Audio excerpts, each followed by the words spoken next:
Whenever you're ready, Bryce. Go. Go. Hello. We're coming to you live tonight from Carey's camp.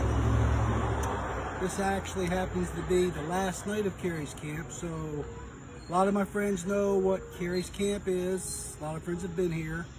A lot of friends of mine do not know what Carey's camp is. They just know I live on Carey's Camp Road. So what we decided to do tonight was share a few things about Carey's camp. Actually, we're going to do more than just, we're going to do the history of Carey's Camp Road from between now and the fall. But for tonight, we're going to start out at Carey's, and this is the last night. So we have a friend of mine that happens to be, probably spent a few more years here than I have. His name's Don Ward, and he's going to share with us some of the experiences and the history of the camp that will be interesting to you and hopefully others. So Don? Thanks, Joel. I have lived most of my 78 years right across the road and have become really interested in the history of the church and the camp during the time that I've been growing up here. The camp actually started about a mile or so down this road to the west toward Joel's house, and it started before Carey's church was built. Carey's church was built here in the late 1800s, and after the church was built, the people at the camp decided they would move down here. They got a little extra piece of land, and they moved down here and created a campground, a Methodist campground. And you can see over here the buildings that have been built over the last 130 plus years. This religious camp meeting has been going on for over 130 years. It's interesting, I find it interesting, when the camp first started, it started as a result of Methodist circuit riders that had been commissioned by the Methodist Church. They were laymen on horseback, and they carried all their personal possessions in their saddlebags, moving out to every community, every farmhouse on the Delmarva Peninsula. And they were simply spreading the word of God. They were preaching salvation to individuals, to groups of individuals. They established small groups called societies that would meet in schools, in people's homes, because there were no churches in the area. We're talking about perhaps early 1800s. So somebody decided it wouldn't it be nice if they got together and had a camp meeting. Well, they had no buildings, they had no place to go. So somebody suggested they go about a mile down this road to a place called Mudford on the old maps. And there they set up a camp out in an open field. And in order to have a place to sleep at night, they created tents. And these tents were made from poles and driven in the ground, and sheets that were stretched across the poles, real crude sorts of things. They had some covered wagons, and they would sleep under covered wagons. So everybody would have their space, in other words, their tent. So after the church was built and the camp moved down to this area, there was a strange thing that happened, or perhaps did not happen. The word tent that was used to refer to everybody's personal space back in the original campground simply refused to die. And for the next 130 years, no matter how sturdy these structures seem to be, no matter how well built they are, no matter how beautiful they are, all the locals will tell you these are tents. There are 47 tents in a circular area, and they surround a tabernacle, which you can see in the background. This is a pretty modern tabernacle, but it is built very similar to the original tabernacle that was here when it was first established. On the other side of the campground, which we can't see from here, there's a boarding tent, which is the only two-story structure, or 2.5-story structure perhaps, on the campground.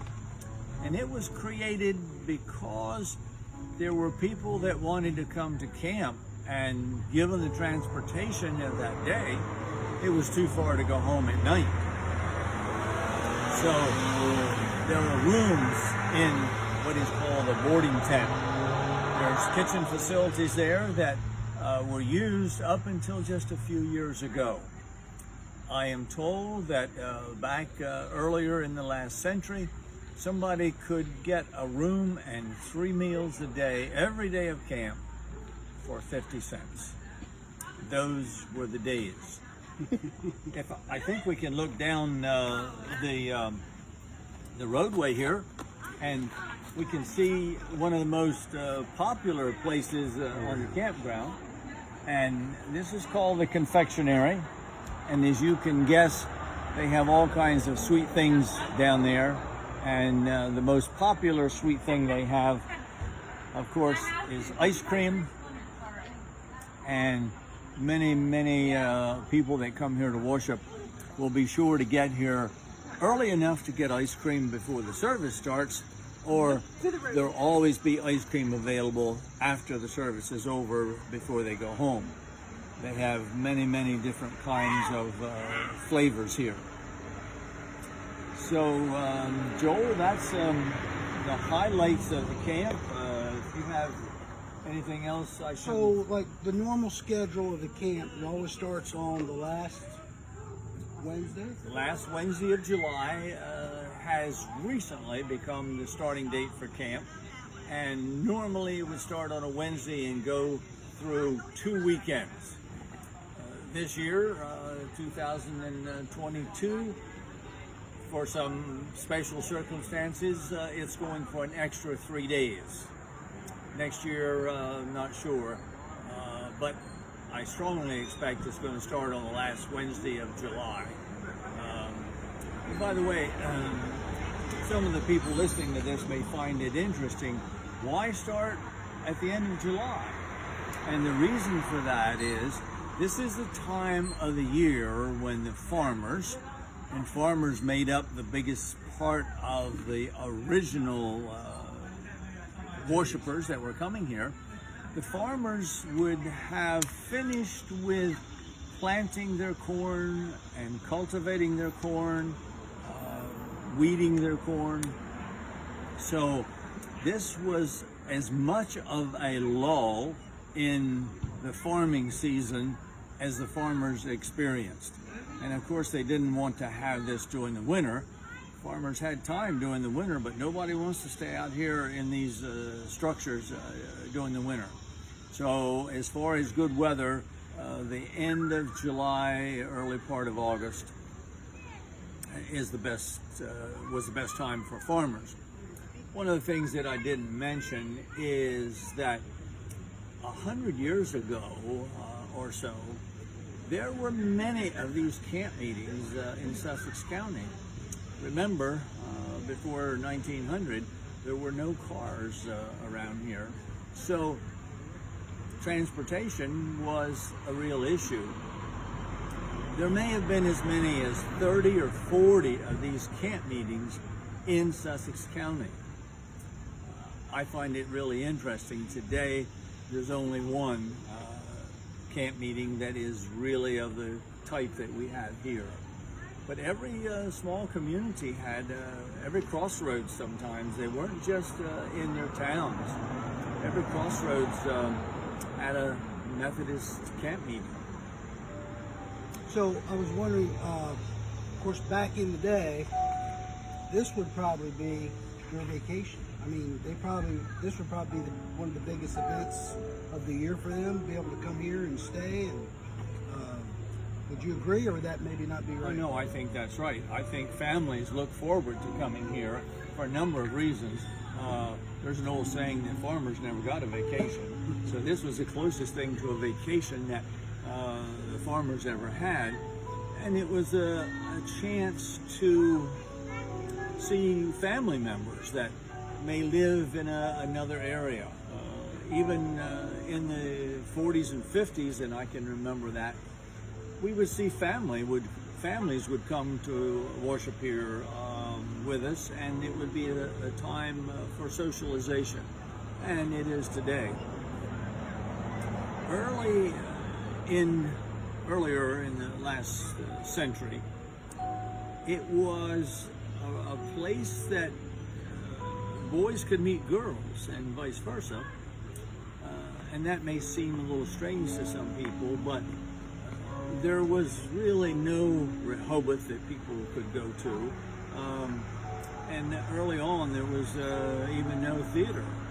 So many family has started with young teenage boys courting girls here at Carey's camp. When I was young, back in the 1940s and 50s, there was an institution called promenading, which was extremely popular. The girls would walk around the circle outside the tabernacle after the service, and they would walk 2 by 2 or 3 by 3, and the boys would all stand around, and as their favorite girl approached, they would ask them if they wanted to walk with them or if they wanted to promenade with them. And of course, to do that, you got to hold hands, and that was kind of romantic. So the standard phrase, which is going to be forgotten to history, was this time or next. In other words, do you want to walk with me this time or next? Well, the cleverness of that phrase was that the girl had to answer one or the other. But you know, girls are a real clever lot.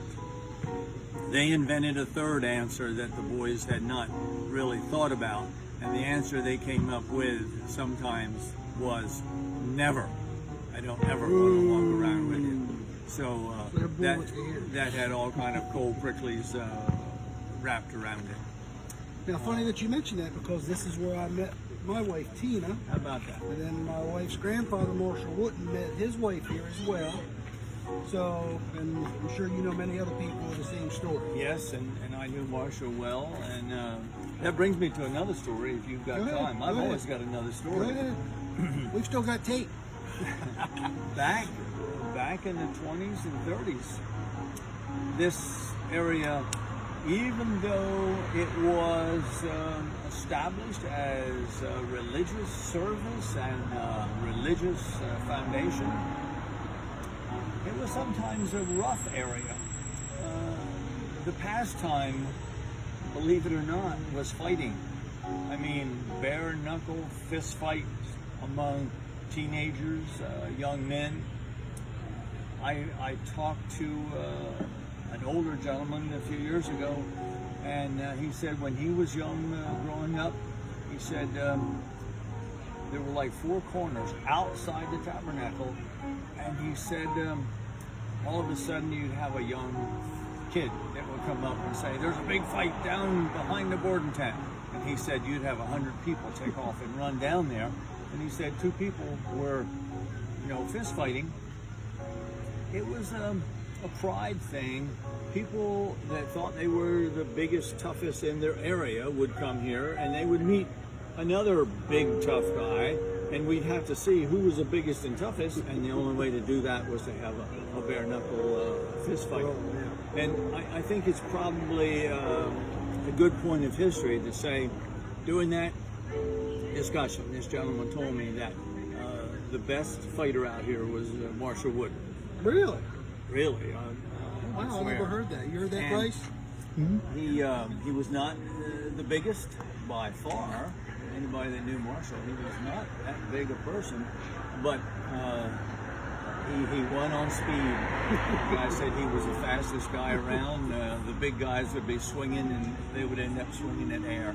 And Marshall was, he said, the best fighter out And here. he ended up usually being the song leader in the end, right? He was the song leader He after ended up many years. Yeah. being one of the leaders on the camp committee and one of the leaders out here. Sure. But even when I was growing up, I mean, there was not gun-type violence, but there was a lot of violence going on. My father was the treasurer of the camp from my earliest memory. I don't remember a time when my dad wasn't treasurer of the camp until he passed away. And he used to be very concerned that he had been entrusted with somebody else's money. So on a big, nice collection, they would have proportionally a larger collection than they do now, because they had bigger crowds then than they do now. And they didn't get dollar bills like they do now. They got an awful lot of pennies, nickels, and dimes.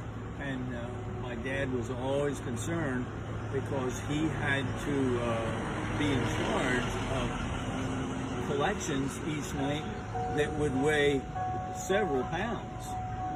So he would try to tuck it away somewhere and, you know, put it in a safe place until he could get it to the bank the next day.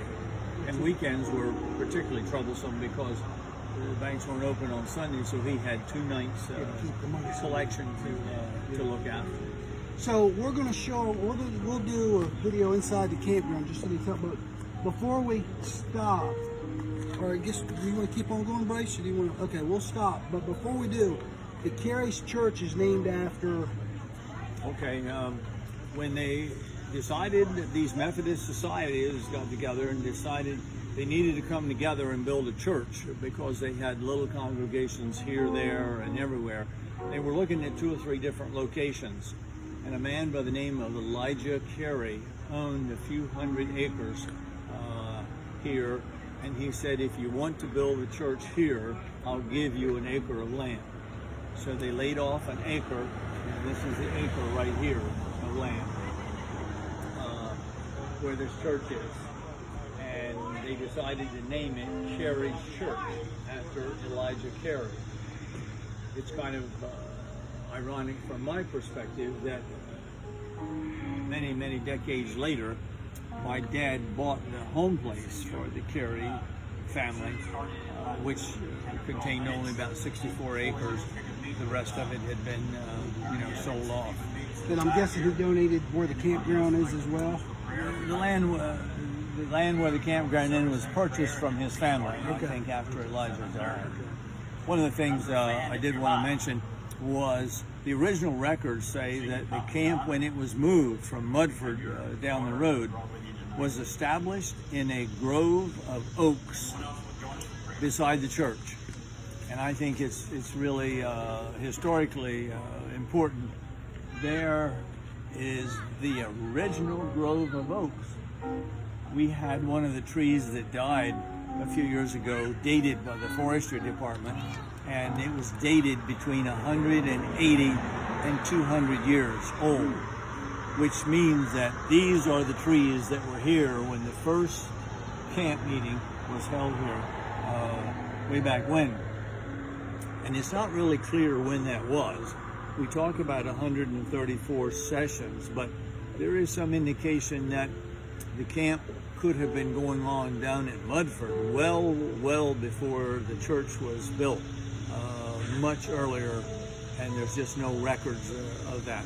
And there's only been twice that they did not have camp, correct? I believe that's right. During the war, there was a blackout, so they couldn't have any lights, and they didn't have camp. And of course, during COVID, we were all kind of quarantined, and they didn't have camp. But outside of that, they have camp every year. And one of the big things that you really can't see tonight is Bible school. This is a tremendous gathering of probably 150 children every day during Bible school at like 10 o'clock in the morning. And that's been going on for years, and it's such a healthy group of kids, and adults come and volunteer to teach and that sort of thing. So, I'd like to invite everybody to come out to Carey's camp, starting the last Wednesday of July. Everybody is welcome. And of course, if parents have children of any age, keep in mind their Bible school, which provides a great foundation for children. Great. Don, we thank you for all your education for us today. So we will do something more later, maybe at Carey Cemetery. We'll start with Lodges Carey, maybe in the weeks coming up. And who knows, we might see Don on here again. So thank you, Don. Appreciate it very much. Hey, my Good pleasure. resource. My pleasure. Thanks a lot. We'll see you guys later.